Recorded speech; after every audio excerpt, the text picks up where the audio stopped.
आम्ही इथलं वऱ्हाडी झुणका भाकर दिलं आणि पुरणपोळी थोडं कडू आहे तर गोड की जास्त दिलं. आणि दादांनी सूतगिरणी आता मंजूर केली. याच भागात आता 500 लोकांना रोजगार दिले असा एक सूतगिरणीचा प्रकल्प CM साहेबाचा आणि दादांचं त्याच्यात मेहनत आहे. आणि आता दिव्यांग विद्यापीठही आपण या महिन्याभरात येईल. काही महिन्यापूर्वी शरद पवारांची देखील भेट झाली होती, त्यावेळी तर राजकीय चर्चा तर चहा प्यायला आले होते, दादा जेवण करायला आले. एवढाच फरक आहे. राजकीय चर्चा झाली. राजकीय चर्चा काही झालीच असेल. राजकीय चर्चा मला वाटत नाही. आता काय राजकीय चर्चा आम्ही आता अंतिम 1 सप्टेंबर नंतरच करू. भाजपचे दोन तीन दिवसापूर्वी तुम्ही शरद पवारला भेटून आले आणि आज चंद्रकांत पाटील आणि भाजपचे नेते तुमच्या घरी आले भेटीला. सगळे मोठे नेते एकमेकाला भेटतात. आम्ही एक शेतकरीचा कार्यकर्ता आणि दिव्यांगाचा सेवक म्हणून भेटला तर त्यात वाईट नाही आहे. फक्त आम्ही भेटलो तर चर्चा होते, बाकी भेटतात ते लपून भेटतात त्याची चर्चा होत नाही. आम्ही खुलेआम, आमचं खुलं व्यासपीठ आहे. जेव्हा आम्ही तुम्हाला सांगतो का ॲक्शनवर येऊ तेव्हा तुम्हाला खुलेआम सांगू का हे या कारणास्तव आता आम्ही बच्चू कडूंनी जी 1 सप्टेंबरची डेडलाईन दिलेली आहे त्या संदर्भात काही बोलणं झालं का? काही नाही, मला वाटते ही भेट फक्त घरगुती होती, स्नेहापोटी होती बस. दादांचा प्रचंड विश्वास तुमच्यावर आहे. बच्चू कडू महायुतीतच राहतील असं त्यांनी म्हटलेलं आहे. माझा विश्वास तेव्हा टिकून राहील जेव्हा आमचे प्रश्न मार्गी लागेल. आखरी विश्वास असणं हा अलग भाग आहे आणि समस्या वेगळी भाग आहे.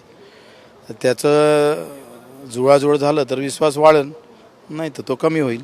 भाऊ, तुम्ही औरंगाबादला मोर्चा घेतला, त्यानंतर शरद पवारांना भेटले, त्यानंतर आज चंद्रकांत पाटील तुमच्याकडे आले. महाराष्ट्रात जनतेने काय मेसेज घ्यावा? नाही, मला असं वाटते का कोणाच्या घरी कोणी जेवण करायला आलं तर त्याच्यात वाईट मेसेज काही नाही आहे. राजकारणी हे 24 तास राजकारणी नसतं.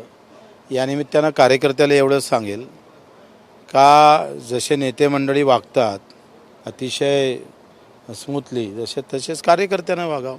उगाच कार्यकर्ते डोके फोडून घेतात एकमेकाचे, ते चुकीचं आहे. राजकीय महाराष्ट्राची एक संस्कृती आहे का ती संस्कृती जपली पाहिजे. पक्षाचा आहे म्हणजे तो देशाचाच नाही असं म्हणून नाही चालत ना. अजित पवारांनी जे आहेत ते आता निवडणुकीत उभं न राहण्याबद्दल त्यांनी वक्तव्य केलं आहे. 7 ते 8 वेळा बारामतीमधनं उभं राहिलं, त्यामुळे उभं राहणं नसल्याचं सुचवत त्यांनी केलेलं आहे. काय सांगणार? मला असं वाटतं आता दादा राजकीयदृष्ट्या बोलले किंवा वेगळ्या अर्थानं बोलले हे त्यांना माहीत.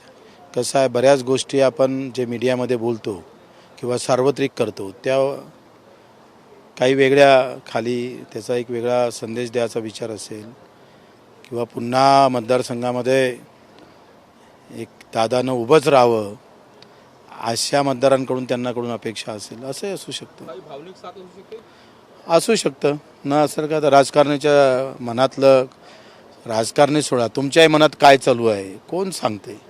जरी तुम्ही प्रश्न विचारत असाल तरी तुमच्या मनातले प्रश्न वेगळे असतं आणि तोंडावर आलेले प्रश्न वेगळे असतात. बच्चू कडू हे राजकारणातले एक माहीर राजकारणी आहेत. कसं पाहता याकडे त्यांच्या यावेळेच्या स्टेटमेंट तर 2 महिनेच निवडणूक राहिली आहे. मी माहीर राजकारणी नाही आहे, एक सच्चा सेवक आहे. पण राजकारणामुळे काही राजकीय लोकांमुळे आम्हाला तशा पद्धतीनं वागावं लागतं हे दुर्दैवाची गोष्ट आहे. या देशामध्ये जात धर्म पंथ आणि प्रांत यावर जे काही 75 वर्ष लूट केली सामान्य माणसाची, त्याच्या विरोधात खऱ्या अर्थानं आम्हाला हे राजकारण करायचं आहे. शेतकरी, शेतमजूर, कष्ट, दिव्यांग हे राजकीय मुद्दे झाले पाहिजे. याच्यासाठीच आमचा अट्टा आहे, याच्यासाठी आमचा आग्रह आहे. हे का मुद्दे होऊ शकत नाही? जर जाती धर्माचे मुद्दे होते तर मग दिव्यांग, शेतकरी, शेतमुलाचे मुद्दे का? माझ्या भीतीवर लिहिले आहे तुम्हाला तिथे का हे मुद्दे झाले पाहिजे. आणि मग या मुद्द्यासाठी आम्ही राजकारण करत राहतो, त्यात वाईट तर काही नाही. ओके, बस होते चला.